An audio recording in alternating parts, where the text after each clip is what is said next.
Oh, ayan. Okay, okay, okay, okay. Ito, pag-usapan natin ito. Si Soto. Soto, ano ba yung pinagagagawa mo kasi anak ng syoktong ka? Ano ba yung pinagagawa mo kasi Soto? Sus, pambira ka naman, oo. Ha? Ano nangyari sa'yo? Ayan, ayan ang sinasabi ko sa'yo eh. Ngak-ngak ka ng ngak-ngak eh. Oh, umaano ka kasi ang pinakikinggan mo kasi yung mga sinasabi mo mga legal luminaries mo eh. Oh, ano napala mo ngayon? Oh, patay kang bata ka diyan. Ngayon suluhin mo yung kaso na 'yan. Suluhin mo ngayon 'yan. Eh, paano 'yan ngayon? Ha? Paano 'yan ngayon, Tito Soto? Oh, ngayon naghahanap ka ng damay. Oh. Oh, paano ngayon 'yan? Oh.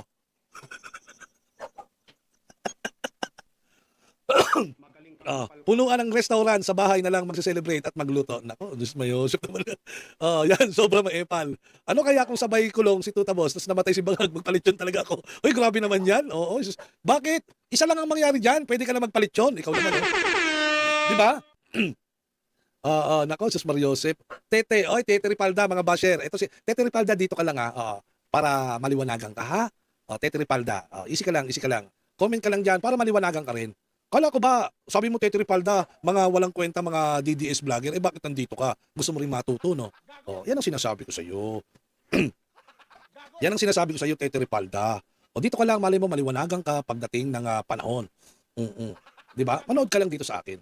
Kahit na basher ka, kahit na ano ka man, troll ka man, o meron kang kulay, pula ka man, o pink, o dilaw, welcome kayo rito. Yan. Okay, bago yan, pag-usapan muna natin yung ulat ng Transparency International. 'Di ba? Yung ulat ng Transparency National. Ano na ang nangyari sa Pilipinas? Ibig sabihin, kinikilala tayo sa buong mundo. Yan. Kinikilala tayo sa buong mundo na isa sa mga pinakakurap na bansa. Oo, yan, 'di ba? Ang lupit, 'di ba? Mm. Oh, isa sa mga kurap na bansa ayan sa buong mundo, international. Ito ay ulat ito ng Transparency International. 'Di ba ang galing? Ang husay ng pamamalakad ng gobyerno ni Marcos. Oo. 'Di ba? Ayun ang sinasabi ko sa inyo eh. Yan ang sinasabi ko sa inyo eh. Biruin mo, World Verdict on Philippine Governance. Scoring 32 out of 100. Aba, matindi. 'Di ba? Ang tindi. Biruin mo, out of 182 nation, the Philippine now sits below the global integrity average. Oh, yan oh. This is not a propaganda. It is an international judgment on weak accountability and selective enforcement. Oh, kagaya ng selective enforcement ng DOJ, ng Ombudsman, ng Blue Ribbon Committee. Yan. Ayan ang resulta ng mga pagtatakip ninyo sa mga kawatan sa bansang Pilipinas. Sa mga kawatan ng mga politiko na mga kaalyado ninyo. 'Di ba? 'Di ba? Ayun ang sinasabi ko. Ano mangyayari diyan? Pagka nawawala na ng tiwala ang institusyon, 'di ba? Hindi, kung ang isang institusyon ay hindi nakatiwa-tiwala. Yung sovereignty natin mahina. 'Di ba? Ano mangyayari? Threats yan sa mga investor. Sino mag-i-invest sa isang bansang punong-puno ng korupsyon? Panoorin natin ito, balita na ito.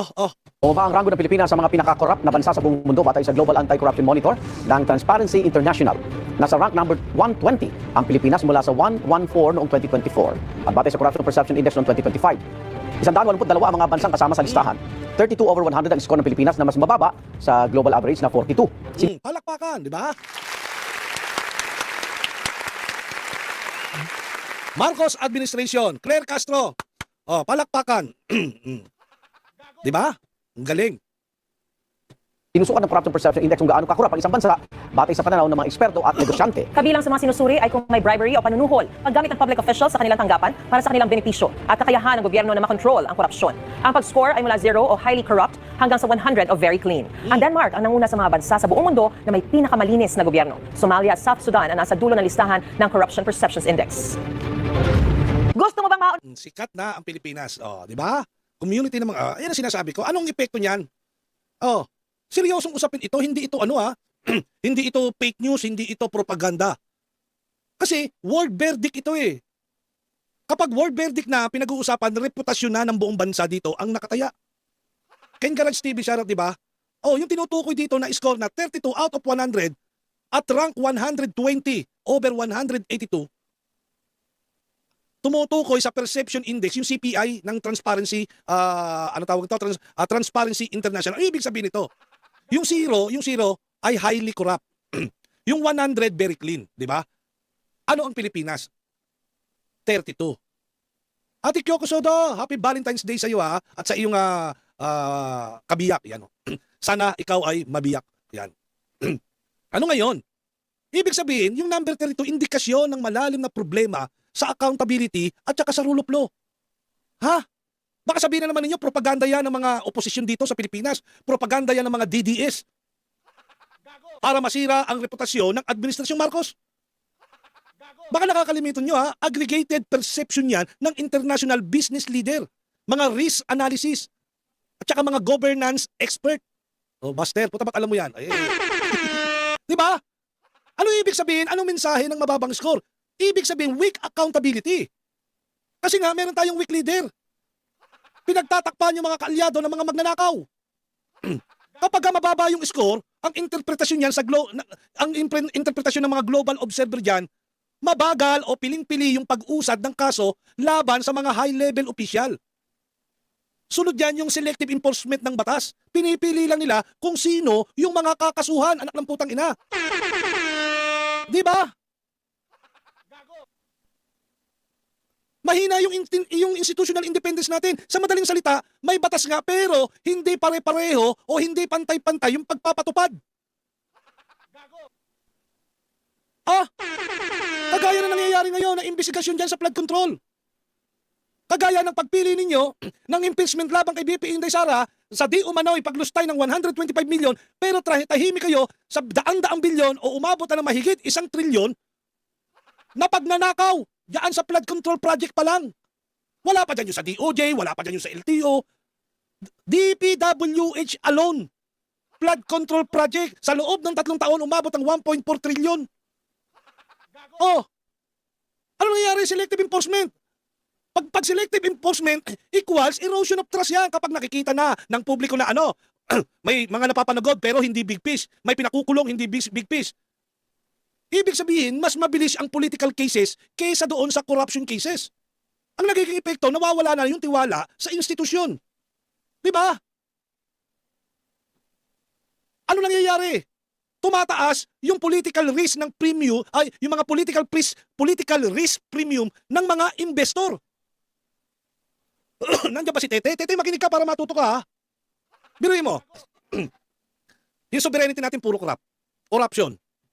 Tapos yung investment risk pa. Yung bansa natin ha, corrupt. Corrupt yung mga namumuno. Sino mag-i-invest? Sige nga, meron bang mga mag-i-invest sa isang corrupt na gobyerno? Kayo nga. Wala. Mga animal kayo. Puro kayo impeachment, puro kayo West Philippine Sea, puro kayo charter change, puro kayo flood control allegations sa mga maliliit. Ang tanong ng international committee international community, meron ba yung Pilipinas, may consistent ba sa anti-corruption ang Pilipinas o politically selective? Di ba? Kapag yung perception political maneuvering over systemic reform, bababa talaga yung score natin diyan. Anak kayo ng syuktong kayo. Di ba?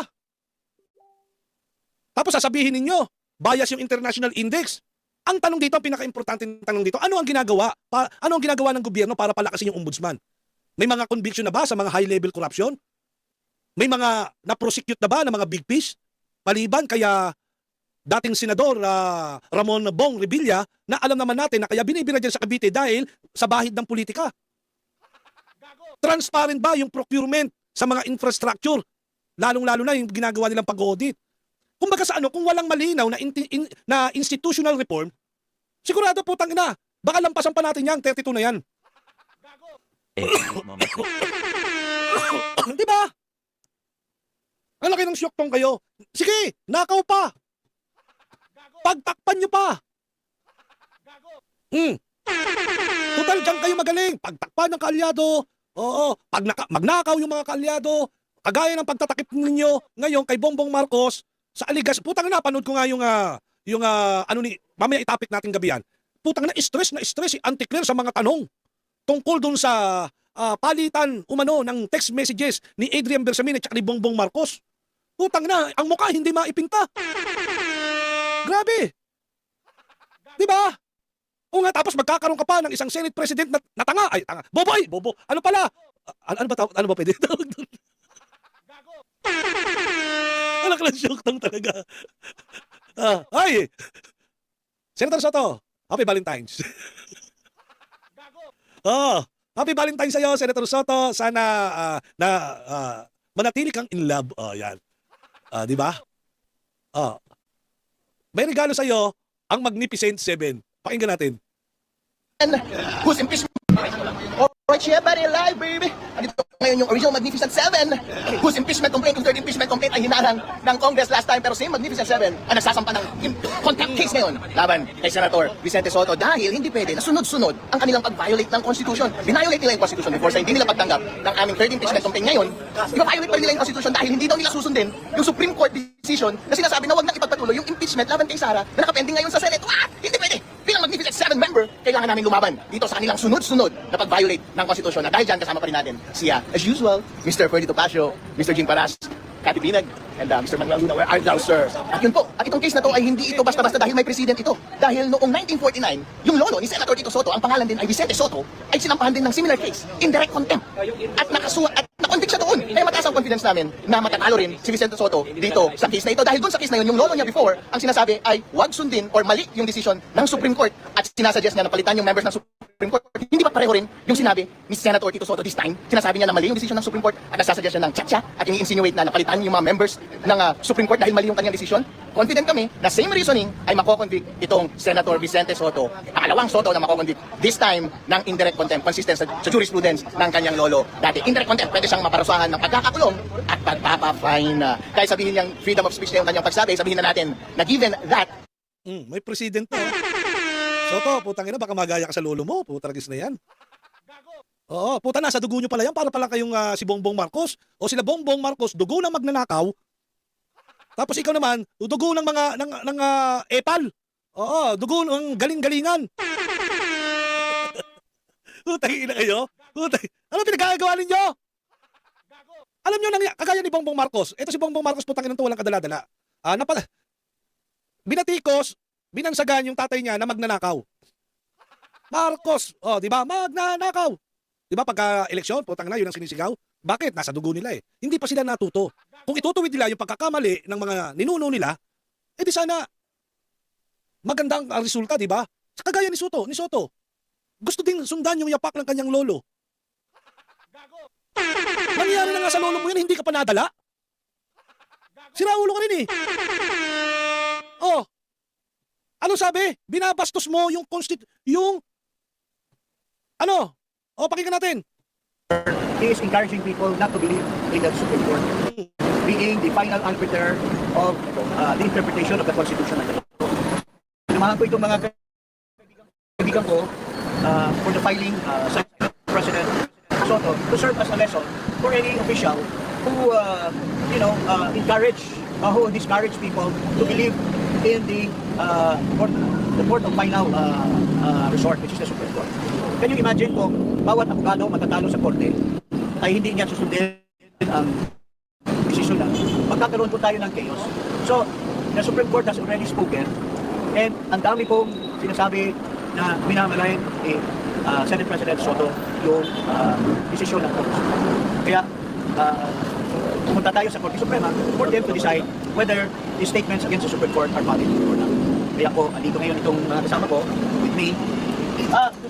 Ready?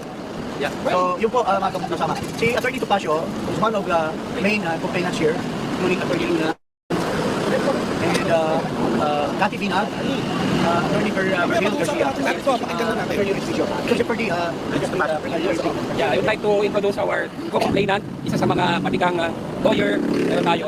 Si Attorney Ferdy Topacio, who is my co-complainant, and Attorney Restigio and the others, dito sa complaint for indirect contempt against Senate President Vicente Tito Soto. Magandang hapon po sa inyo lahat. Pasensya na po kayo. Sorry to keep you waiting. Nagkaroon po kasi ng konting issue sa digital portal ng Supreme Court na aayusin po namin ngayon. ang aming si Miss Cathy Ginal. Ito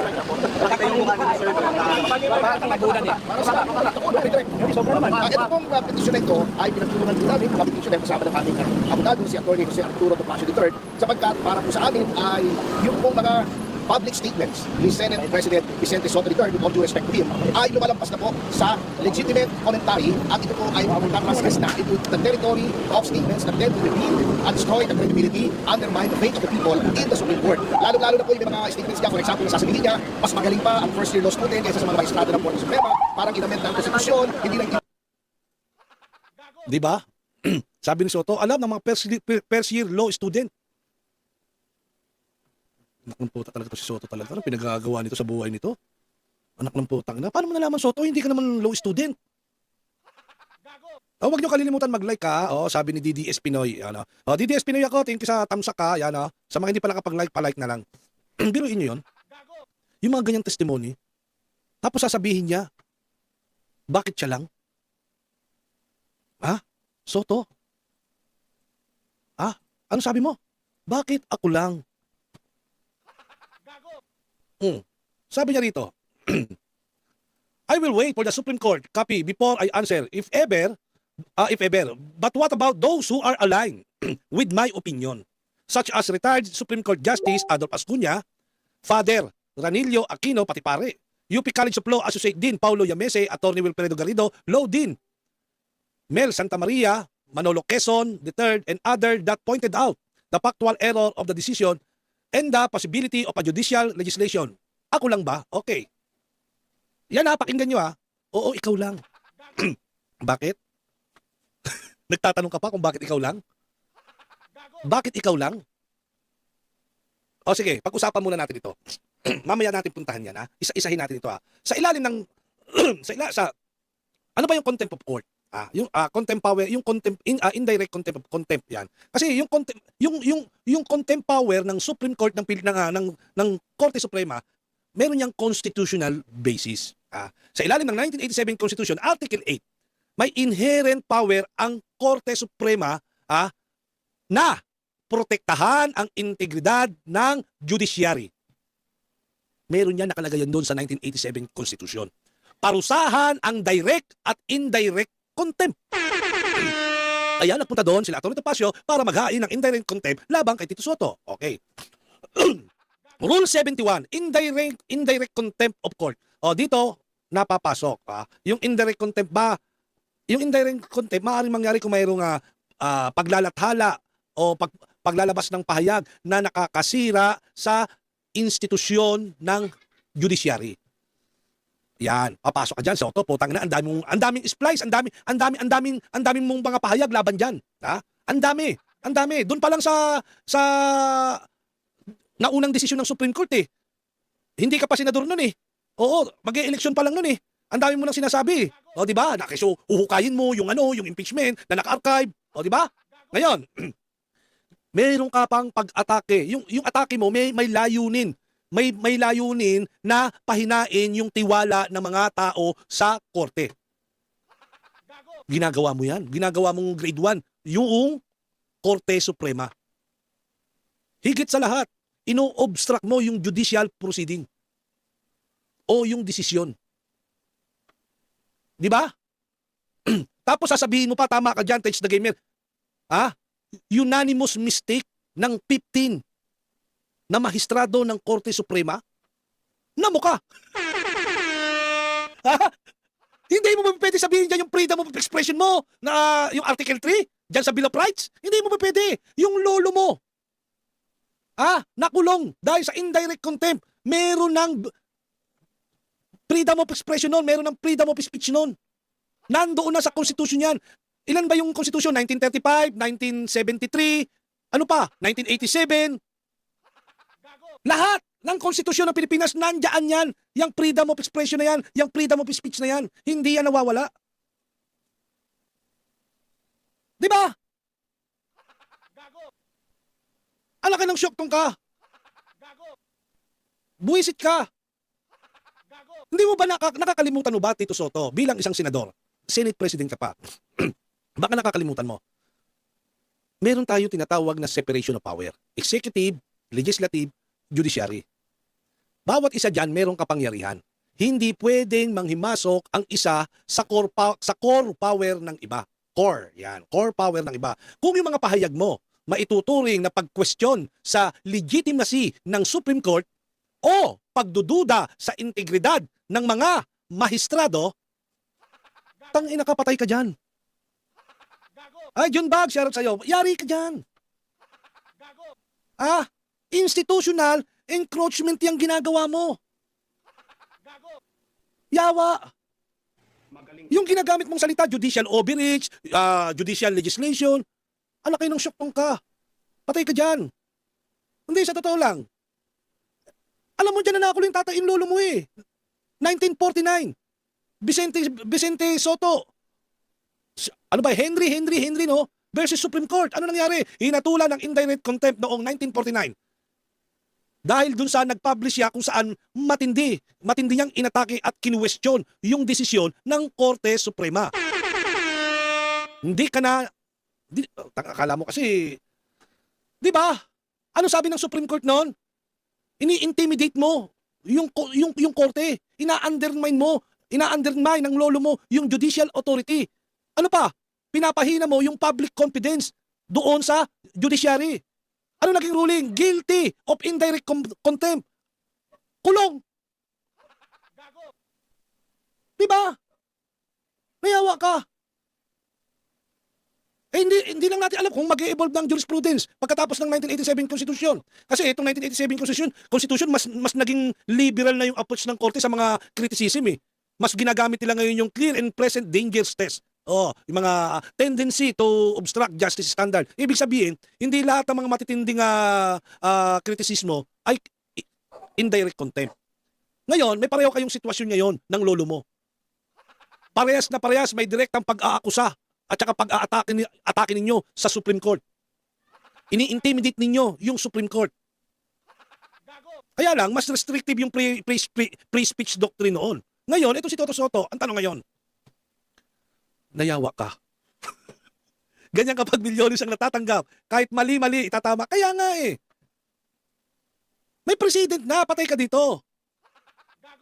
Yari ka rito. Ngayon, putang ina, sasabihin mo? Sasabihin mo freedom. Bakit ikaw lang? Ala ka lang shock. Bakit ako lang?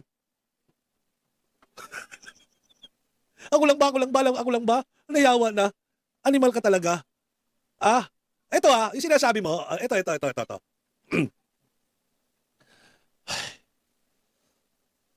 Alam mo, Soto, yung mga nabanggit mo, huwag kang magtaka kung bakit ikaw lang. Bakit? Opisyal ka ng gobyerno eh. Sila hindi eh. Hindi naman sila opisyal ng gobyerno. Sila rin naman, napakinggan naman natin si Santa Maria, napakinggan natin si Carpio. Ano sabi nila? Kahit hindi nila nagustuhan yung desisyon ng Korte Suprema, kahit may mga komento sila, iginagalang pa rin nila yung desisyon ng Supreme Court. Ginagalang pa rin nila. Ikaw yung wala kang galang, animal ka eh. Ngayon, kunin mo ngayong mga abogado, sa kaso mo dyan sa Korte Suprema, yung mga tao na yan, idamay mo na. Sabihin mo sa Supreme Court, bakit ako lang? Di ba? Ay, nandiyan ba si Bilis Kilos? Bilis Kilos, shoutout sa'yo ha. Di ba? Puta, may banat ka pa. Ano yung sinabi mo? Hanapin nga natin, puta. May sinabi ka eh. May sinabi ka, natatandaan ko yun eh. Nasa yung sinabi nito. Ito. Ito Soto na to. Soto, ano sabi mo? Pakinggan natin. Pinalutang ni Senate President Tito Soto ang pag-amyenda sa saligang batas. Yan ay para maitamaan niya ang panghihimasok ng Korte Suprema sa kapangyarihan ng Kongreso. Kailangan lang amyendahan ng saligang batas. Kasi pinanghimasukan na ng Korte Suprema ang legislative. Anak ng putya naman yun.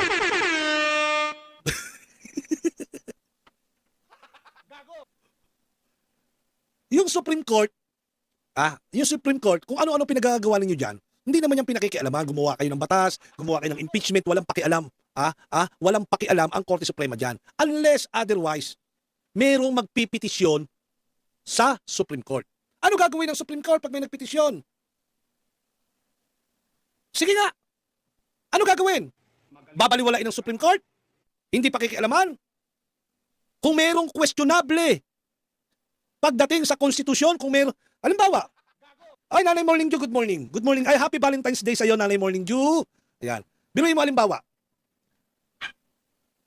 Kagaya rito nung yung, alam mo yung nahulog, tumalon sa tulay, tapos may dumaang sasakyan. Di ba? Dumaan yung sasakyan, nabangga, patay. O, di ba? Parang ganun din yan. Kailangan magsampa ng reklamo kasi may nagre-reklamo. Totoo naman yun, totoo yun. Totoo talaga yun. Kahit na mahina yung kaso, kahit alam ng pulis na walang kasalanan, kailangan mo pa rin isampa yung kaso. Depende na yun sa piskal kung mananaig yung kaso na isinampa mo. Pero pagdating sa piskal, ibabasura rin naman yun. Pero trabaho ng pulis yun, isampa yung kaso. Ganun yun. Ha? Ganun din sa Korte Suprema. May nag-file sa'yo ng petisyon, pag-aaralan mo, kasi nga daw merong nilabag. Dahil sinabi nga dun sa mga petisyon unconstitutional. Ito nga ginawang impeachment complaint laban kay BP Inday Sara. Ngayon, pinag-aralan ngayon ng Korte Suprema. O nakita nila, unconstitutional nga. O naglabas sila ngayon ng desisyon, unconstitutional. Bakit? Sila lang yung final arbiter ng batas Sila yung may karapat binigyan ng mandato para, basahin, pag-aralan kung ano yung sinasabi ng batas. Tama, mali? O, di ba? Ganun na nangyari. Overreach ba yun? Pakikialam ba yun? Magaling kang kupal ka.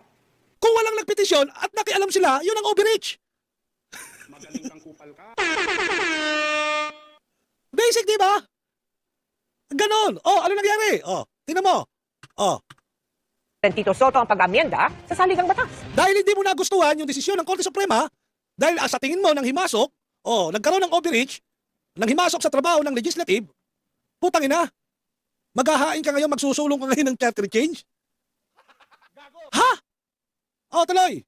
Yan ay para maitamaan niya ang panghihimasok ng Korte Suprema sa kapangyarihan ng Kongreso nang desisyonan nito ang impeachment complaint laban kay Vice President Sara Duterte.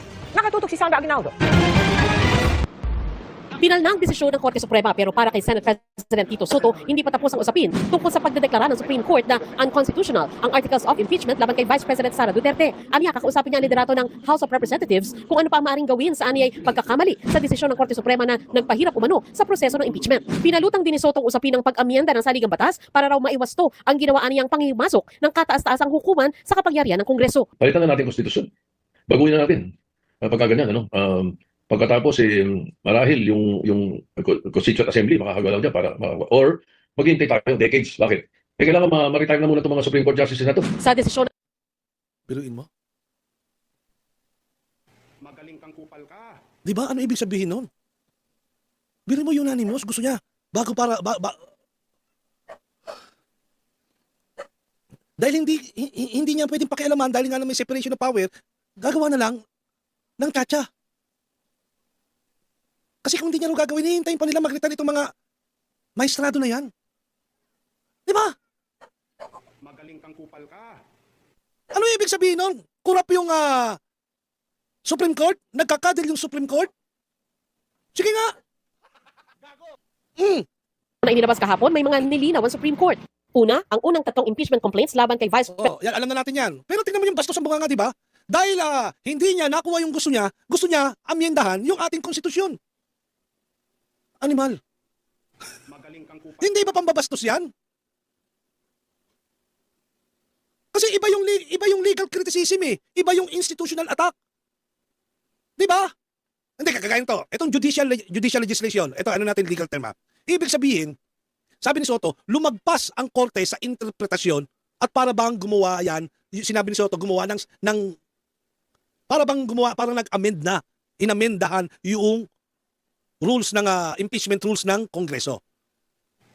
Ayan ang sinasabi niya, di ba? Kasi kapag sinabi mong judicial, ibig sabihin, hindi lang nag-i-interpret ang korte. Di ba? Parang sinabi mo, nagdagdag o lumika ng policy na trabaho yan ng Kongreso. Alam nyo sa academe at sa mga legal commentary, ginagamit talaga yung terminong yan. Pero, animal talaga. Grabe ka, Soto. Magaling kang kupal. Pinagbantaan mo Pinagbantaan mo yung Supreme Court. Ano yung banta mo? Kailangan na ng charter change dahil dekada pa bago mawala yung mga maestrado na bumoto ng unanimous. Katarantaduhan mo. Dito nagiging sensitive na yung usapan kapag yung tono na ni Soto parang nagre-retaliate na, yung retaliation na, parang pinipressure niya na yung judiciary. Tangina nyo, sige, pag hindi nyo kayo umayos, pag hindi kayo sumunod sa amin, pag pinakialaman nyo kami, o putang na ito, mag-ano kami, charter cheese kami. Di ba? Parang nagbabanta na siya dun sa, parang nagbabanta siya ng structural change dahil dun sa desisyon ng Supreme Court. Ha? Kung baka sa ano, meron kang attempt to undermine the judicial independence. O kaya, institutional intimidation. Ini-intimidate mo yung institusyon ng judiciary. Tango lang, hayop na yan. Meron kayong separation of power eh.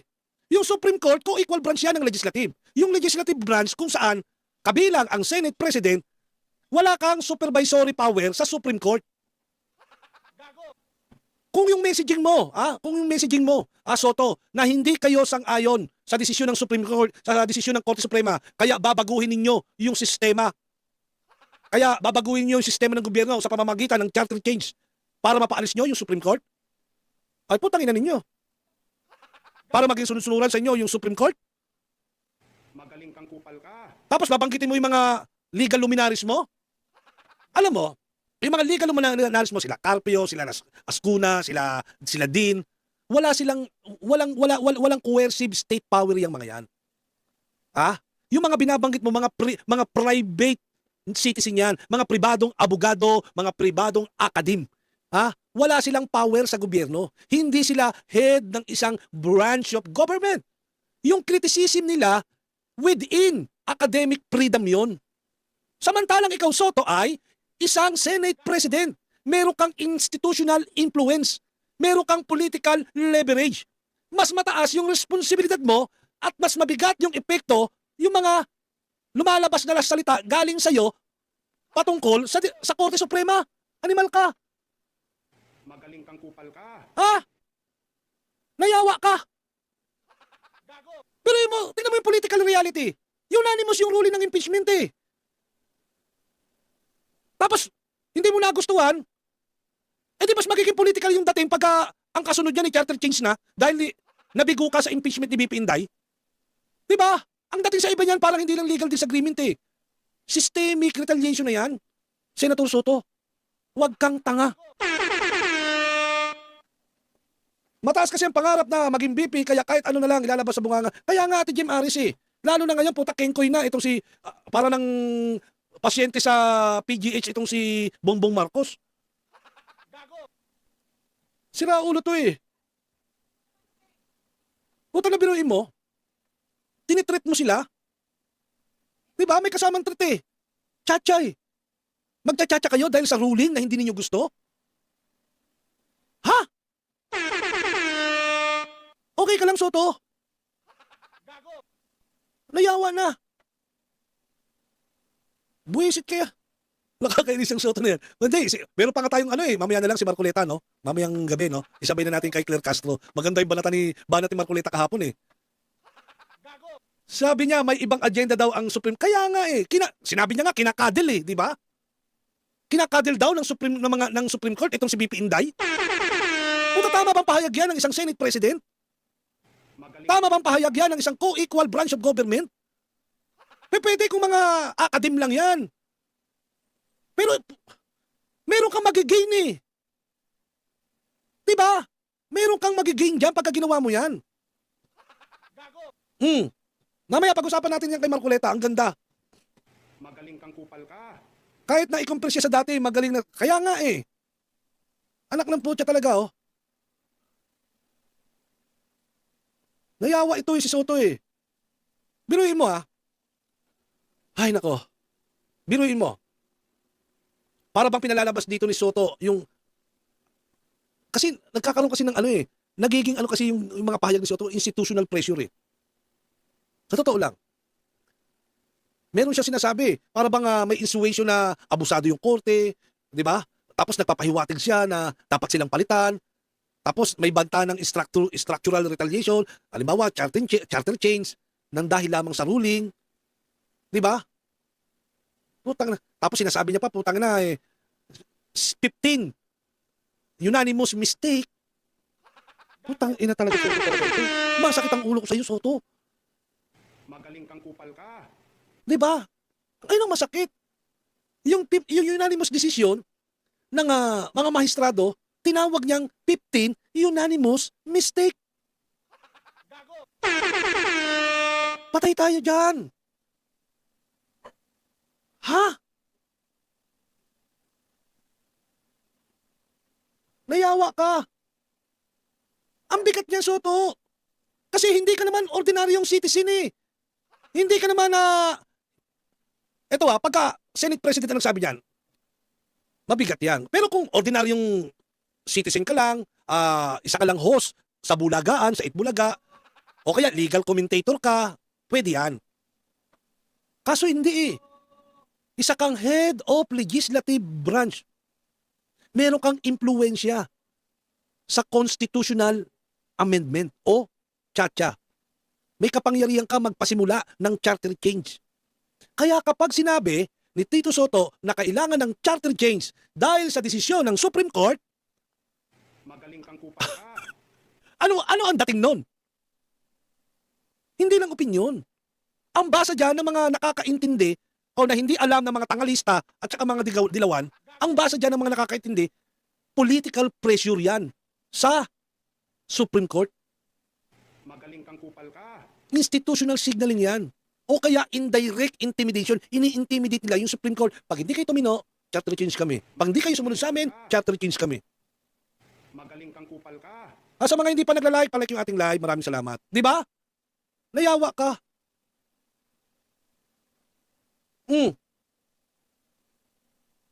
Dali-dali nitong idiin eh. Si Soto? Putay na. Dapat ipadisbal si Soto sa Itbulaga Law Firm. Alam ka na puta. Ay, yung debate ni Marcoleta at saka ni Carpio. Gusto ng Philippine Bar Association na sila yung mag-host ng debate. Putang kaya lang ito si Marcoleta, yari ka rito. Oo, may pasabog pala itong si Marcoleta. Oo, yari ka rito, Carpio. Di ba? Hindi, ito madali lang naman idiin yan eh. Si Soto. Kailangan live, di ba? Ito ilatag natin Hatulan natin ito si Soto. Papaano siya ididiin ng mga nagpetisyon? Kung ako diyan, argumento. Ang gagawin ko argumento diyan, institutional intimidation. Yan ang unang linya. Argumento ko kay Tito Soto. Kasi hindi naman simpleng legal opinion yung pahayag niya eh. Wala naman siyang di ba? Hindi simpleng legal opinion yun, institutional pressure yun. From co-equal branches laban sa Supreme Court. Kasi head of legislative branch siya eh. Di ba? Kumbaga sa nai-implicit yung threat sa para restructure ng judiciary. Di ba? Sira ulo to si Soto eh. Ngayon Soto, sinampahan ka ng kaso ngayon. Sinampahan ka ng indirect contempt. Yung mga legal luminaries mo, yung mga nabanggit yung mga binanggit mo, yung sinabi mo, ako lang ba? Oo, ikaw lang. Bakit? Isa kang Senate President. Yung mga legal luminaries na yan, private citizen yan. Pwede nilang gamitin yan for legal discussion. Pero ikaw hindi. Kasi inatake mo yung Korte Suprema at pinagbantaan mo ng charter change. Di ba? Binayolate mo yung separation of power. Yung pagbabanta mo lang eh. Dahil sa desisyon nyo, babaguhin namin yung konstitusyon. Ha? Magaling kang kupal ka. Coercive political leverage yan. Animal ka. Magaling kang kupal ka. Nayawa ka. Sige, bahala ka. Magaya ka sa lolo mo. Magaling kang kupal ka. Di ba? Huwag pong Justice Leonel, alam mo na. Kaya nga eh. Biruin mo. Dahil hindi mo lang gusto yung desisyon ng Supreme Court, unanimously, magsa-charter change ka, pinagbantaan mo eh. Huwag mo sabihin hindi mo pinagbantaan. Baguhin na natin. Pagka ganyan, pagkatapos marahil yung Constituent Assembly makakagalaw dyan or maghihintay tayo decades. Bakit? Kailangan ma-retire na muna itong mga Supreme Court Justices na ito. Sa desisyon Tama ba yan? Di ba? Tama ba yan? Bantayan eh. Sabi nga ni Attorney ni Attorney Bing Guanzon, Attorney Rowena Guanzon. Soto, marami ka naman pera. Mag-enroll ka sa law school. Anak kayo ng syoktong ka. Ewan ko sa'yo. Ngayon, naghanap ka pa ng damay. Tatanong ka pa, bakit ikaw, ako lang ba? Ulul. Magaling kang kupal ka. Di ba? Manahimik ka lang, galangin mo kung ano ang desisyon ng Korte Suprema. Sinasabi mo nangihimasok siya sa Korte Suprema, ikaw din naman eh. Sabi mo nangihimasok ang Korte Suprema sa legislative. Kayo nga legislative ang nangihimasok dahil ayaw nyo igalang. Nananakot pa kayo. Magaling kang kupal ka. Di ba? Anak ng putang na. Buti sana kung meron kang ipagmahal malaking legal knowledge. Wala naman. Anak ng syoktong ka. Buti sana kung magaling ka, galing-galingan ka lang naman. Di ba? Nayawa ka. Alam nyo yung pinakamalakas na na anggulo kay Soto? Yung kanyang mga alam mo Soto, ang dami mong binitawang salita laban sa Supreme Court. Pagka merong isang magaling na mag-research at ni-research lahat yan, hinanap yan isa-isa, putang na todas ka dyan. Magaling kang kupal ka. Todas ka dyan. Ang dami mong mga pahayag, mga interview na against sa ruling o sa desisyon ng Korte Suprema. Yari ka. Magaling kang kupal ka. Tama yung sinabi. Tama yung mga sinabi nila Atty. Topacio eh. Atty. Topacio, tuloy mo. Hindi na ito tama eh. Sabihan ng Kunete na si Senior Associate Justice Leonen, walang alam sa rules. Para sa amin po, hindi Tuloy mo, sabihan mo yung isang Justice Leone na walang alam sa rules ng Kongreso? Ano yan? Minamalit mo yung kakayahan, yung katalinuhan ng isang Justice Leonen? Raulo ka. po ito tama, lalong-lalo na sa isang tao na siya po ang pinuno ng upper chamber ng ating Kongreso. So, para po, hindi po ito para patahimikin si Senate President Soto, katulad po sinasabi nila, he is free to say what he wants, basta ito po ay hindi mabalangkas sa rules on contempt and what is permissible na sabihin. Sapagkat, the Supreme Court, being one of the three great departments of government, is entitled to respect from the other two departments. Hindi pwede pastusin nila. Hindi naman po pinapastos ng Supreme Court ang Senado o ang mapapakapulutan. So, what the Senate President is doing is totally uncalled for. Ginawa lang ng Korte Suprema ang kanyang katungkulan sa ilalim ng Constitution to determine whether there is grave abuse of discretion on the part of any department of government. Hindi po dapat ganyan. Bakit ginawa ng Supreme Court yun? Kasi nga may naghahain ng petisyon na nagsasabi, sinasabi doon sa petisyon na unconstitutional yung impeachment complaint laban kay BP Inday.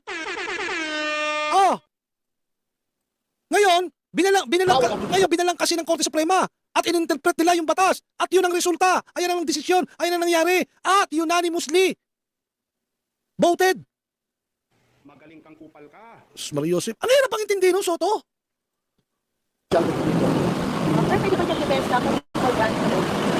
Hindi po.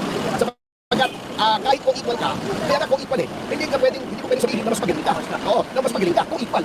Kayo ay may ginawa kayo sa impeachment.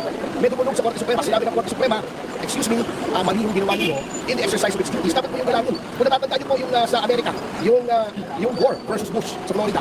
Di ba naging Florida ang battleground state? Yung botohan sa Florida ang nakatalo kung sino magiging pangulo ng Amerika ng Estados Unidos. Natalo si Gore sa Korte Suprema. Ano sabi ni Al Gore, who is Vice President at the time? I do not agree with what the Supreme Court did, but I respect it that those are the equations of mature politicians in a mature democracy. Tayo parang bata tayo pag hindi natin nabubuhay gusto natin, nagdadabog tayo, nakitikot tayo, hindi po dapat ganoon ang Senate President. Hindi ko ma-file na agad ang indirect contempt si SB. Hindi ba? Maaari po siya ma-judge in indirect contempt. Ay, Brian Maria, sa kagalitan o mareprimand, masensure, kataas-taasan po, siya po ay pagpuntahin ng 30,000 o makulong ng 6 na buwan. Hindi siya sa Ay, di po. Outside. Actually po, yung mga sinabi niya sa loob ng halls of the Senate ay magiging subject to a separate complaint sa Ethics Committee na gagawin po natin. Nako! Kasi hindi po pwedeng galawin ng kahit sino. He can only be responsible for statements made as Senate President. Ethics Committee pa, putang ina. Magaling kang kupal ka. Putang Senate President ka, putang na. Meron kang complaint sa Ethics Committee. Alak lang putang ina. Magaling kang Masisiba ka dyan. Putang ina mo. Bakit? Dapat pag iniimbestigahan ka, kagaya ng mga pulis, mga opisyal ng gobyerno, di ba? Kapag may nangyayaring investigasyon, nilalagay ka muna sa suspension o nire-relieve ka muna sa pwesto. Para hindi mo ma-impluwensyahan yung desisyon o hindi mo ma-intimidate yung may hawak ng kaso mo. Ganon eh. magaling kang kupal ka. Di ba ganun naman ang nangyayari sa mga pulis? Ganon. O sa opisyal ng gobyerno, di ba? Nire-relieve muna sa pwesto. Para hindi niya ma-impluwensyahan yung may hawak ng kaso o yung buong investigasyon. Dapat i-relieve. Pagka may ethics complaint na to, dapat bumaba ka muna bilang isang Senate President. Di ba? Automatic yan. Kaya lang 30,000 lang ang pirma niyan, ang multa niyan. O kulong na 6 months. Pero pagka nagbayad ka ng kasi yung indirect contempt sa Supreme Court, 30,000 lang eh. May pambayad naman yan si Soto, walang problema. May pambayad naman yan. Ang problema lang ganito. Hindi natin alam may multa o pagkakakulong o multa at pagkakakulong. Yan. Dalawa lang yan ha. Multa o pagkakakulong o maaaring multa at pagkakakulong. Okay. Makulong man siya o hindi, okay lang din sa akin. Ang problema niyan, madadala na yan. Madadala na yan. Oo, matuto ka lang gumalang. Oo, sa co-equal branch mo, animal ka. Magaling kang kupal ka. inside the halls of the Senate before his peers, yung kanyang kapwa mga senador. Pero yung mga sinabi niya sa labas, they are subject to the same acts as an ordinary citizen. Inaayos pa po namin, inulan lang po namin ito kasi hindi na po talaga namin masagura. We are lawyers and therefore we're officers of the court. At kaya hindi po namin masagura yung ginagawa po ni Senate President Soto with all due respect to him. And just to add for the introduction, may mga statements siya online. Where doon sa interview kay Mr. Esquerra, online po sa Facebook niya, which to my mind is degrading, demeaning, disrespectful of the integrity of the Supreme Court as an institution. And tinarget niya yung ponente, yung Senior Justice, parang pinersonal niya. And he also had a statement na inaamyendahan ng Constitution ang desisyon ng Korte Suprema. Mali po yun. The Supreme Court is the final arbiter sa lahat ng constitutional questions. So very responsible yung pahayag ni Senate President Vicente Soto. May jurisprudence na marami. Sa mga pa, may jurisprudence, pangalan din, Inre Vicente Soto, 1949. Lolo niya at senador din. At doon, indirect contempt. Same case at convicted siya. Nag-fine siya doon. At ang ginawa ng lolo niya doon ay pareho rin sa ginawa niya dito. Hinidecide siya yung desisyon ng Supreme Court. Intimidate niya yung Supreme Court. Pinuli niya yung Supreme Court. At sinabi, baka palitan yung mga laman ng Supreme Court. Yun din ang sinabi ni Senator Tito Soto dito. Pagtsatsakalot, palitan natin yung laman ng Supreme Court. Kaya mataas ang tiwala namin sa Supreme.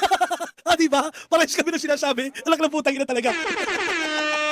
Diba? Parehas eh. Ngayon ko lang ito napanood, pasensya na. Nagandahan lang ako sa title eh. Hindi na ito tama. Ayun anak ng puta talaga. Parehas. Ito, dahil merong president na lolo niya pa. At kung anong ginawa ng lolo niya dati, yun din ang ginawa niya ngayon. At same case, at same penalty rin ang lalabas laban sa kanya ngayon. History repeats itself. So yung sa Inri Soto, isa sa mga kaso yun ang review namin when we were taking the bar examination, di ba, Atty. Perdi? Isang Meron ng president yun, Nanay Morning Dew. Diniscuss ko na kanina. 1949. Ganun na ganun. Kaya lang ang problema lang noon ay medyo yung freedom of speech noon talagang mahigpit noon eh. Mahigpit. Pagka nagsalita ka, 1935 Constitution yata yun. Nung 1935 Constitution, ano yung freedom of speech? Yung talagang, sige, sabihin mo lahat ng gusto mo, ay ano mo. Ngayon, parang meron ng leeway. Doon na lang magkakatalo ngayon. famous and landmark case po yun, sana nadala-dala na ito si Senate President Soto. Knowing that, yung lolo niya ay kinastigate ng Korte Suprema for indirect contempt before. Pero, I don't know kung anong ginawa niya, masyado niyang pinersonal ang ating Korte Suprema. And that is very bad to our system of democracy. Kasi mo, pareha si Soto at si Bongbong, no? Nasa dugo pala nila yan. I-intimidate yung Korte Suprema. Nasa dugo pala nila yung hindi marunong sumunod o makinig sa Korte Suprema. Parang si Bongbong Marcos, nasa dugo pala nila yung pagiging magnanakaw. Anak na putang ina. Soto! Ano ba pinagkagawa mo? Ito talaga Soto. Soto, ano ba yan? Soto talaga. Okay, tuloy. And the design of the Constitution. Ang Constitution natin ay mas klaro na binigay ang poder sa ating Korte Suprema na mag-interpret ng ating Constitution. Kahit pa impeachment ang issue. Kasi ang impeachment is provided in Article 11 of the Constitution. Dapat kalangin po ang desisyon ng Korte Suprema ang resolution. Hindi ka, di ba sinabi ko nga, meron hindi ka man, kontra ka man, hindi ka man, disagree ka man dun sa desisyon ng Korte Suprema. Pero, ano sabi ng mga legal luminaries niya, ni Soto? Nire-respeto nila at kailangan nilang tanggapin. Soto, nirespeto ba? Hindi. In-intimidate niya pa na dahil hindi niya nagustuhan, ay kailangan na natin ng charter change para mawala na kayo dyan. Magaling kang kupal ka. Di ba? It is not our place to argue anyone. Kasi, siyempre mga senador sila naman. We just want to show that if you cross the line, kami po mga abogado ay hindi nila tolerate it. I'm also challenging the integrated bar of the Philippines. Anong ginagawa niyo dyan mga kumpanyero? Kolekta ng membership dues, hindi nyo naman pinagtatanggol ang Korte Suprema. Kung saan naman kayo? Kami na lamang that integrated bar should be the ones who are spearheading moves to defend the Supreme Court, yet we see nothing but silence. At masyado na po politicize na kasi ang ating integrated bar. At saka, doon sa mga sinasabi ka, parang threatened pa niya ang Supreme Court na magsagawa sila ng constitutional amendment or charter change with the implication na parang Puta na parehas talaga ng mga punto ko. Di ba? Ay, nako. Yun lang. Happy Valentine's Day sa inyong lahat. Happy Valentine's Day. Yan. Yung mga magse-celebrate, good luck sa inyo. magpakasaya kayo. Sana maging memorable ang inyong Valentine's Day. Yun lang. Kita-kita tayo sa susunod na live. Love you all. Mama Chup Chup. Babush!